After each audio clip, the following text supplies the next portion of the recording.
Hi ulit sa mga nakikinig sa atin ngayong araw na to. Ang topic natin ngayon ay tungkol sa pagpapaganda ng mata. Bakit ba nagpapaganda ang isang tao ng kanilang mga mata? Well, there are two kinds of problem, no? Meron tayong blepharochalasia at saka dermatochalasia. Ang blepharochalasia, ito ay nangyayari, dumulundo yung ating eyelid kasi yung tao na nagkakaroon nito ay parati nagkakaroon ng severe allergy. Yung mga angioedema, yung mga namamanas yung mukha, yan yung mga lumalaw lang yung eyelid kasi nga lagi namamaga yung eyelid nila. So, if this usually happens to you, there will be a time na yung eyelid or upper eyelid ay magsasag, no? Kasi nga, lagi siyang may bigat na kinikerry na swelling na fluid. Lagi siyang may nagkakaroon ng fluid sa upper eyelid niya because of the repetitive swelling na nangyayari sa kanya. So, doon nagkakaroon ng blepharochalasia.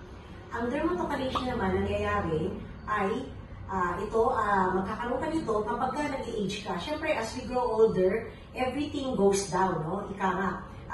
First, the effect of gravity, and then, siyempre, the effect of everything that we do in our lives, no? Our stress, our makeup, our habits of sleeping, or habits of positioning our body in such a way na lagi silang nakababa o nakayuko, gano'n, no? So, these are some of the factors that leads to changes in our facial features. Ngayon, ang blepharoplasty is a surgical procedure that can do a correction of your eyelid problem or deformity. This can be done as an aesthetic procedure or it can be done as a reconstructive procedure. Yung reconstructive, ito yung ginagawa natin, kunyari hindi pantay. May iba na may talupap dito sa kanan, may iba naman walang talupap sa kaliwa. So, yun, ginagawa din natin yung blepharoplasty doon. Or just in case you have an accident and your eyelids was abraded o kaya natanggal yung skin sa eyelid mo, then we do reconstructive surgery for that. Ngayon, sa aking practice, syempre aesthetic surgeon ako, the most common indication is dermatochalasia. Ibig sabihin, habang tumatanda, nagkakaroon talaga ng paglundo o pagbaba ng ating eyelid. No? Hindi lang eyelid, in fact, our face also. That's why we develop like this, no? Merolabial fold, nasolabial fold exaggeration, eye bags, and then the upper eyelid drooping. So, paano ba natin ginagawa ito? Okay. First of all, kung nagdudrup yung upper eyelid natin, syempre binabawasan natin ng balat yun. At kung masyadong mataba yung ating eyelid, binabawasan din natin ng taba. So, pag binawasan mo ng balat at saka ng taba, mapapaganda mo yung shape ng line mo dito sa taas at saka yung mata mo magiging mukhang bata.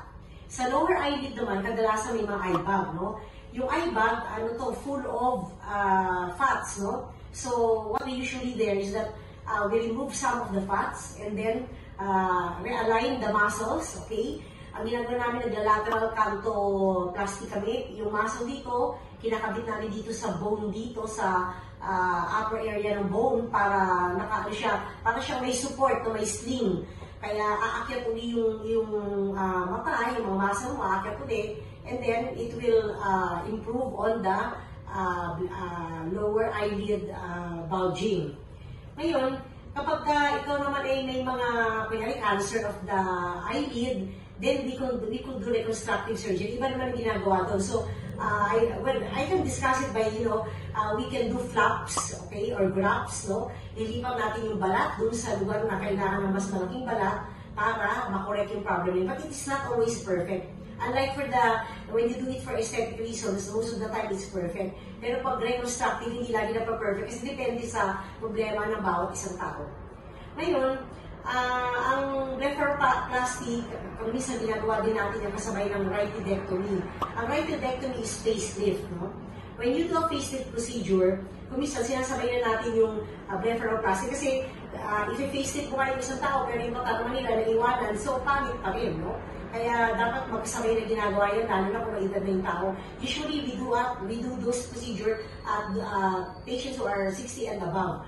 Pagka less than 60, kung minsan conservative pa tayo, pwedeng thread lift, pwedeng filler injection, pwedeng Botox injections, or other non-surgical procedures like thermage, ultrotherapy, ultraformer, ultrasound energy devices. So these are the procedures that we do.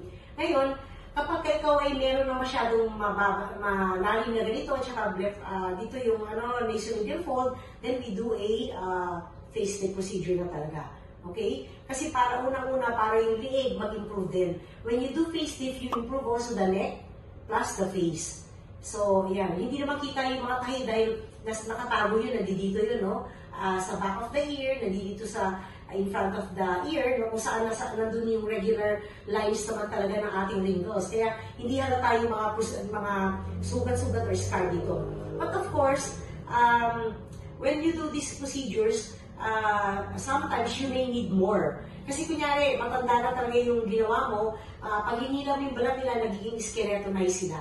So, wala nang, kasi nahihila yung balat, nakikita yung skeleton, no? So, kailangan mo rin maglagay ng mga adipose tissue fat transfer, o kaya filler injections, o kaya we can do implants also. Kapag sobrang lubog na, nilalagyan na natin yung implant. Like for example, dito sobrang lubog, lalagyan mo ng implant.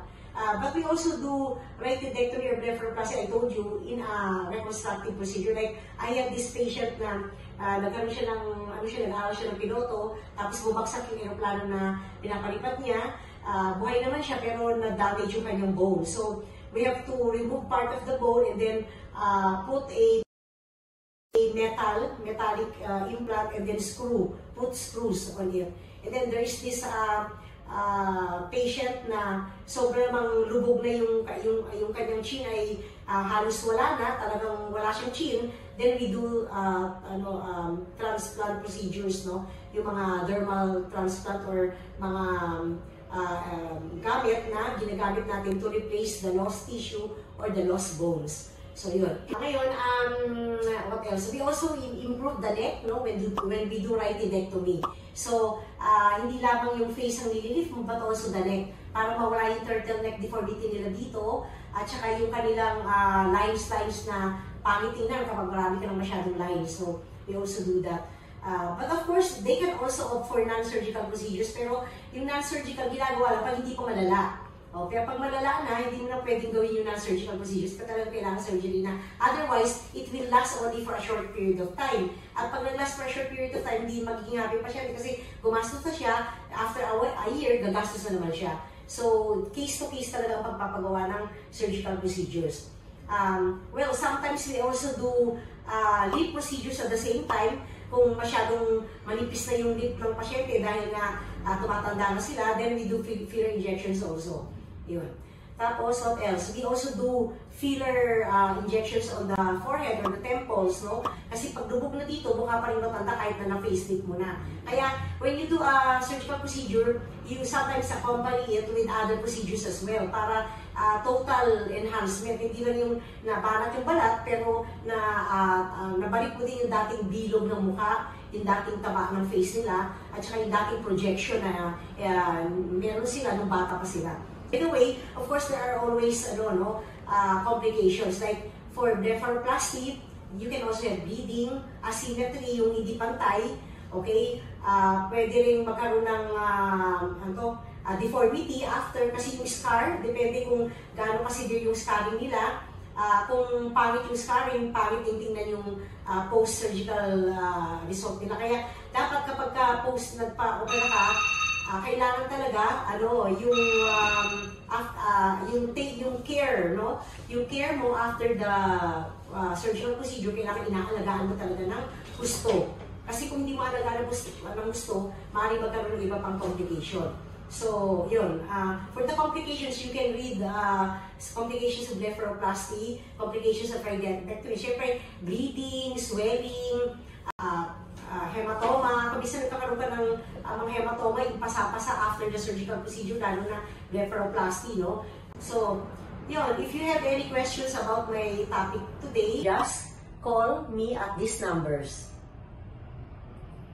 And please follow, like, and share my account. Maraming salamat!